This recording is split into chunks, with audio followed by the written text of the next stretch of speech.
بسم الله الرحمن الرحیم. د رازار آفیشل پښتو شاعرۍ د چینل ملګرو په پښتو ادب مینو او پوهانو ته زه فضل سبحان د ډیر احترام پیرزونې وړاندې کوم. السلام علیکم ورحمت الله وبرکاتو. ګرانو ملګرو، د نوي کلام او یو نوي ژوندي خیال سره ستاسو په خدمت کې حاضر یم او د رب العالمین نه ستاسو د خوشحالۍ او سوکالۍ دعا کوم.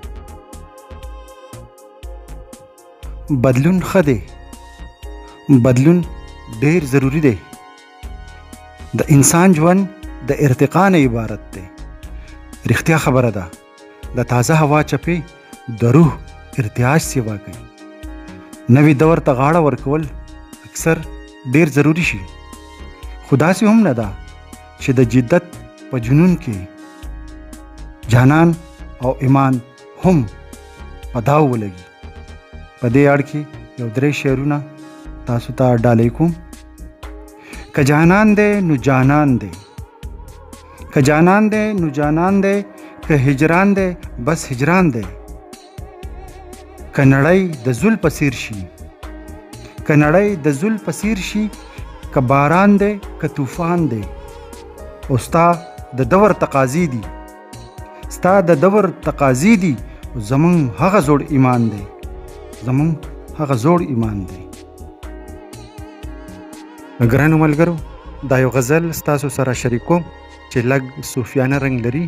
کیدای شي چې د دې فکر قوام د تصوف د مطالعې په وخت زما زړه ته کوز شوي. بهرحال اشعار د یو بل نه جدا جدا دي، خو یو مرکزی خیال ټول اشعار د فکر په نری تار تړلي دي. راځئ چې د غزل نه خوندونه واخلو. چې خپل ځان ورته ښکارېږي دنیا نه، چې خپل ځان ورته ښکارېږي دنیا نه. دیوانه دی دیوانه دی دیوانه. او نن د خدای په ځمکه هسکه غړی ګرځي، نن د خدای په ځمکه هسکه غړی ګرځي. سبا پروت وي سر د غم په زنګانه. او نور علم ته چې په سپکه سترګه ګوري، نور علم ته چې په سپکه سترګه ګوري. خپل سپک لکه بڼه دی سیوانه. او تماشه کې به په خپله تماشه شي، تماشه کې به په خپله تماشه شي. چې یو برن نظر واخلي نښانه. او که په خپل دولت شوکت باندې غری، که په خپل دولت شوکت باندې غری. منازېږه دولت نه دی پیمانه. او شمع هم د چا په غم کې سوځي جاړي، شمع هم د چا په غم کې سوځي جاړي.